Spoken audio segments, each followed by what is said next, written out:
Қайырлы күн достар, бүгін мен сіздермен үй жағдайында попкорнның жасалу жолымен бөлісемін.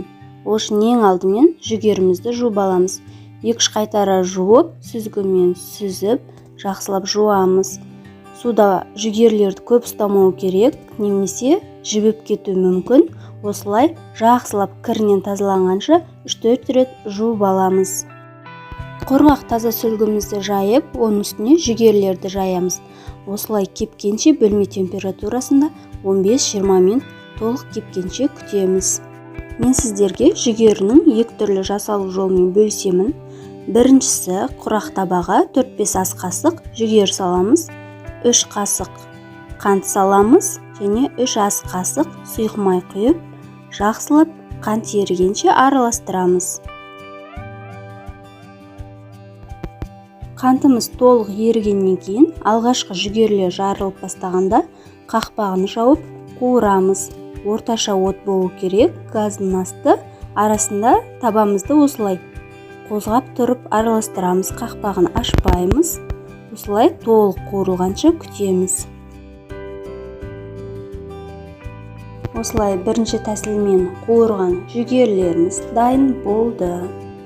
Ал енді екінші тәсіл бойынша құрғақ ыдысымызға 3 ас қасық сұйық май құямыз.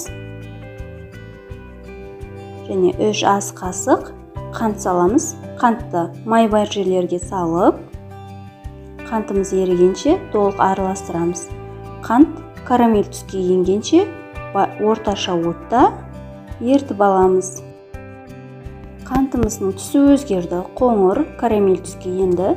Енді үстінен жүгерлерімізді саламыз. Жүгеріне көп салудың қажеті жоқ, жарылғаннан кейін табамызға сыймай кетуі мүмкін.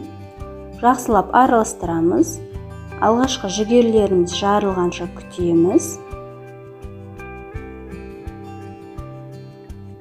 Жүгерлер жарылып бастағанда қақпағын жауып, қақпағын ашпай қуырамыз. Арасында табамызды қозғап тұруды ұмытпаймыз. Түбі жабысып немесе күйіп қалуы мүмкін.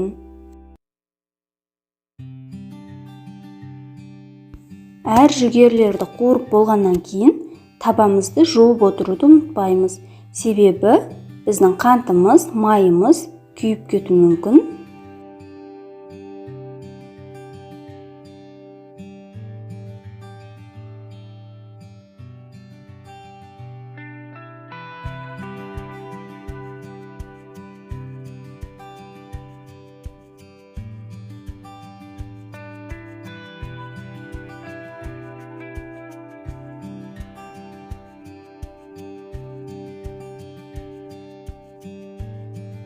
Мінекей достар, біздің жүгерлеріміз толық қуырылып болды. Дәмі өте керемет болып шығады. Демалыс кезінде балаларыңызға қуырып беріп, қуантуларыңызға болады. Егер менің рецептім пайдалы болса, менің арнама жазылып, лүпіл басып пікір қалдыруды ұмытпаңыздар.